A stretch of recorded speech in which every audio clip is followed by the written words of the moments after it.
So AOC absolutely owned Pee Wee German. That's what I refer to Stephen Miller as.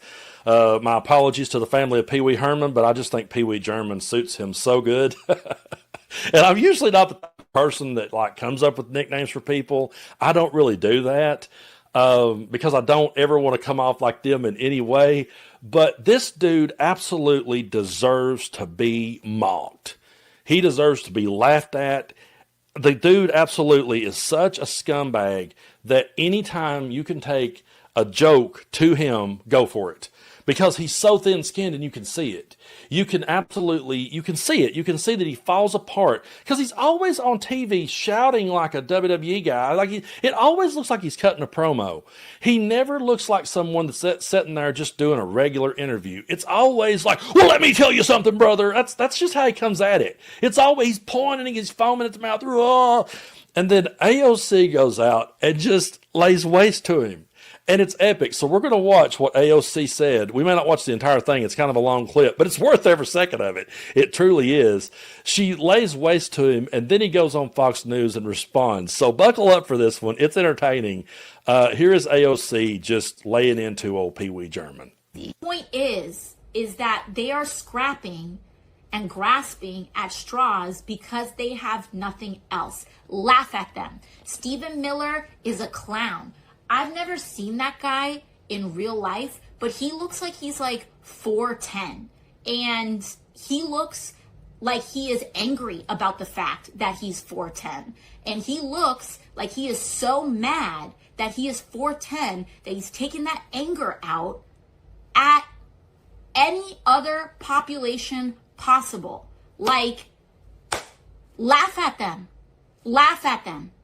Yes, they are dangerous. Yes, we're here to be strong for one another. We need to expose the lies. We need to never let off the gas when it comes to protecting one another, exposing the lies, documenting things. We're seeing this too, right?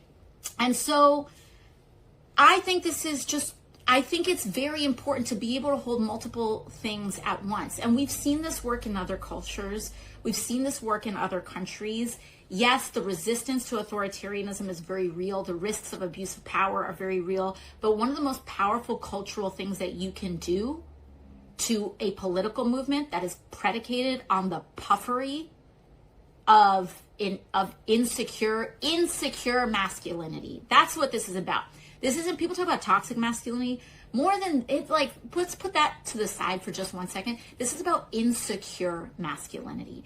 And one of the best ways that you can dismantle a movement of insecure men is by making fun of them. By having secure men who aren't afraid of successful people around them, who are good dads, who have strong values, also participating in that as well. So like, that's what I have for that. And also someone said, short kings are great. Absolutely. I'm not here. I want to absolutely make sure that I talk about that. I'm not here to make fun of anyone's anything, but the way people overcompensate over their own stories is what I'm talking about there. So thank you for the clarification. I appreciate it. I just went ahead and let that whole thing play because she was cooking and it was absolutely great. And I just enjoyed listening to it again. So I said at the start, I don't know if I'll run the whole clip, but then once she got in the middle of it, I was like, no, I'm absolutely running this one because she's spot on. I've always believed that you can really begin to take people's power away when you literally laugh at them. There is power in laughter. I truly do believe that.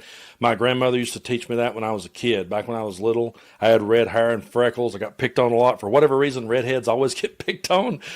We just do. And my Nana taught me to turn that and flip it and just be proud of it and just embrace it and just lean into it and point out that, you know, Willie Nelson was the redheaded stranger and Lucille Ball had red hair and screw you if you don't like it. And so I really do believe, like she said, she's not making fun of anyone for anything. She's actually poking fun at them for overcompensating for who they are. And I really do believe that, we do call them authoritarian because by definition they are. Definition of authoritarian is favoring strict obedience to authority, especially at the expense of personal freedom. That's the definition. But I almost think that someone like Pee Wee German, he probably hears the word authoritarian. It probably makes him feel like, whoa, he probably feels buffed up like the Ultimate Warrior. Like, oh, yeah, I am an authoritarian. So when you really just kind of cut him down to size and just make fun of him and troll him the way that people like AOC and Gavin Newsom is, then I do believe that he'll crumble. And this next clip is him reacting to what we just watched from AOC. And this is probably the first time that I've seen the dude smile. He actually does attempt to smile and laugh a little bit, but he's so painfully cringe and so painfully awkward that I can't look away when I watch this clip. Take a look. Stephen, AOC is you're her favorite target apparently on Instagram. Check this out. He looks like he is angry about the fact that he's 4'10", and he looks like he is so mad that he is 4'10", that he's taking that anger out at any other population possible. Like, laugh at them. Laugh at them. Like, laugh at them. Laugh at them. I wish I had a hoodie on. I mean, are we trying to play sorority sister as elected official? I don't know. I was at a sorority over the weekend over in Texas. I felt like I was back at the sorority house, except they had more sense. Stephen, quick response. Well, we knew that her brain didn't work. Now we know their eyes don't work. So she is a mess, right? What a train wreck. What a train wreck. I think you should just get a hoodie. And you should just wear a hoodie from now on and respond to her in a hoodie. It should be hoodie to hoodie. Stephen, yes, thank you so much. Yeah, go ahead. I think the important point is that every time she's on TV, Republican approval ratings go up, Democrat approval ratings go down. That lady is a walking nightmare. You're about. I know you for 20 years. You're about 5'10", 11. About 5'10", yes. So 4'10". Yes. I don't know what she can say. All right, Stephen, thank you very much. So he's 5'10", I'm 6'3". I don't really see that it makes much difference because it wouldn't matter if he was 7 foot tall like Andre the Giant. He's still actually weak in his mind, and his ideas are small, and his ideas are dangerous. But it's just so funny to me how that they want to sit there and talk about her hoodie. Like, oh my God, did you see she was wearing a hoodie? Did you see she was clapping her hands?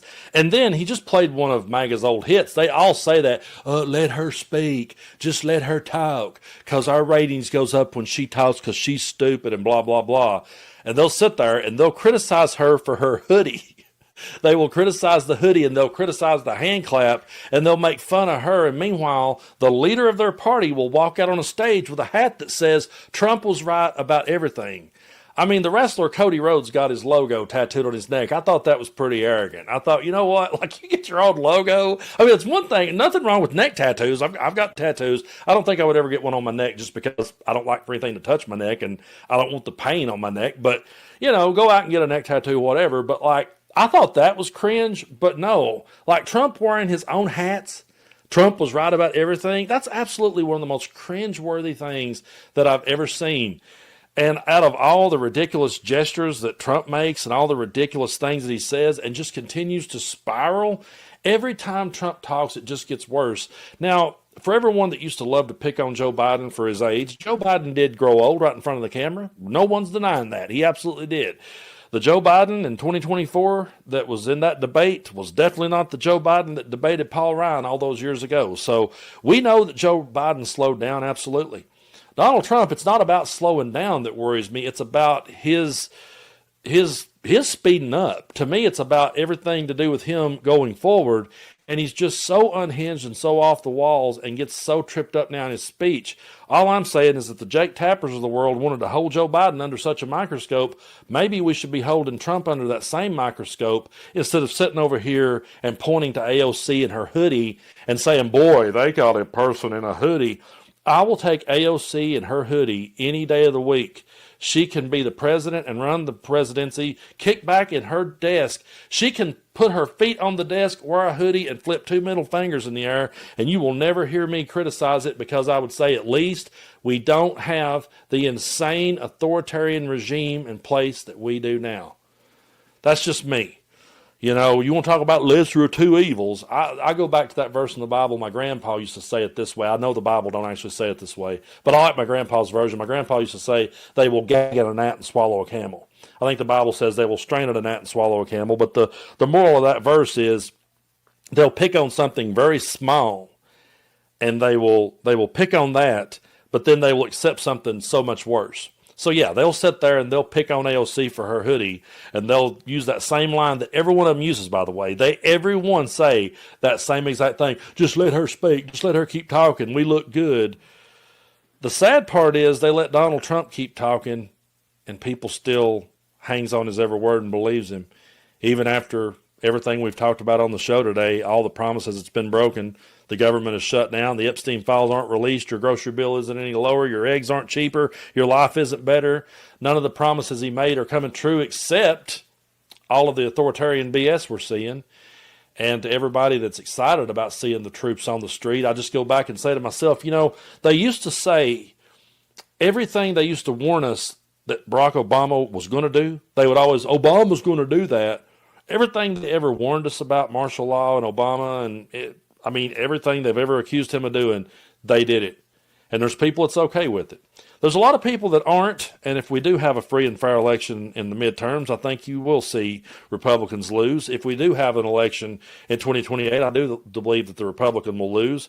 But just the fact that I'm saying if we have an election, that should be the biggest alarm of them all. That one quote should be enough to go, wait a minute. Everyone should be able, with all the confidence in the world, to say, Brando, don't worry about that. There will be an election. It'll be fair. It'll be square. They'll accept the results of it. But no one can say that. No one can say it with the real level of confidence. Because look at Adelita Grijalva out of Arizona. She's the 218th vote. She won in a landslide. They're refusing to swear in. They're delaying that. They're pumping the brakes. So if they would pump the brakes that hard to swear in someone who won in a landslide, what makes you think you're going to get them to accept defeat in the midterms or in 2028? I'm not trying to bring down the room, but I do believe that we should always, keep a reality check and realize what it is that we're up against. But I do appreciate y'all so much for helping me build this platform, and we'll just continue to grow it, and we'll get to 1 million subscribers soon. I appreciate y'all so much. If you haven't already, hit that button. It doesn't cost anything. If you ever do want to hit the join button, you can. We do have YouTube memberships. We also have a Patreon, and we do a lot of content over there and talk about other things sometimes. So go check those out if you haven't already, and we'll just keep pushing forward. But I'm with AOC on this one. Mock these people. Laugh at these people. They're so thin-skinned, they can't take it. You call them authoritarians, and that's just going to make them flex. But you start cutting them down to size, and you'll see them break really quick.